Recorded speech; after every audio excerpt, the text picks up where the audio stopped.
Now, big talks over a tiny country. Moscow has become the focal point in efforts to overcome Cyprus's economic crisis. EU officials arrive in the Russian capital on Thursday, joining the Cypriot finance minister, who's already in town. The ailing Eurozone state is running out of time to avoid bankruptcy, with pressure increasing from Brussels after Cyprus rejected preconditions for an EU loan. Meanwhile, a frosty welcome may be ahead for the EU delegation, as RT's Igor Piskunov reports.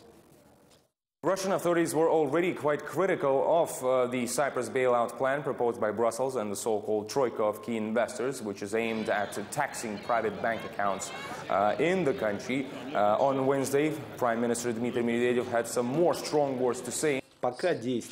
So far, the EU, together with the Cyprus Parliament, have unfortunately acted like a bull in a china shop.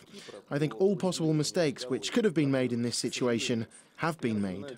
In fact, the Prime Minister said that Russia may have to start revising some of the economic agreements that it currently has with Cyprus. He also compared the situation with how the Soviet Union or Soviet authorities dealt with private funds of Soviet citizens, meaning the expropriation of private property, of course. And in general, Dmitry Medvedev said that Russia is only in favor of a healthy Cypriot economy, a transparent one, and one which is effective and which works. But he said that this crisis has to be dealt with the involvement not only of Brussels and the Troika, but with all the players affected, including Russia, of course. In the meantime, Cyprus has found itself at a very difficult position. It rejected the bailout plan proposed by the Troika, has turned to Russia.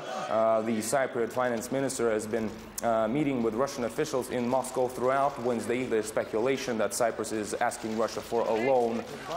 The finance minister said that there's been no official proposal yet, but he promised not to leave the capital until an agreement is reached. But the big picture is all of this is happening despite Angela Merkel being furious over Cyprus even talking to Russia about the issue, since earlier she directly called on the country not to even consult with anyone about its current economic difficulties except for Brussels and the Troika. Now, the latest developments are Cyprus, its authorities, are resurrecting another plan which they've already presented earlier to European Union authorities, which they rejected, and that is to tap into social funds of the country, including the pension fund. And this way, they hope to collect around 5 billion euros, pretty much the same amount which they would have got if they introduced this tax on private bank accounts.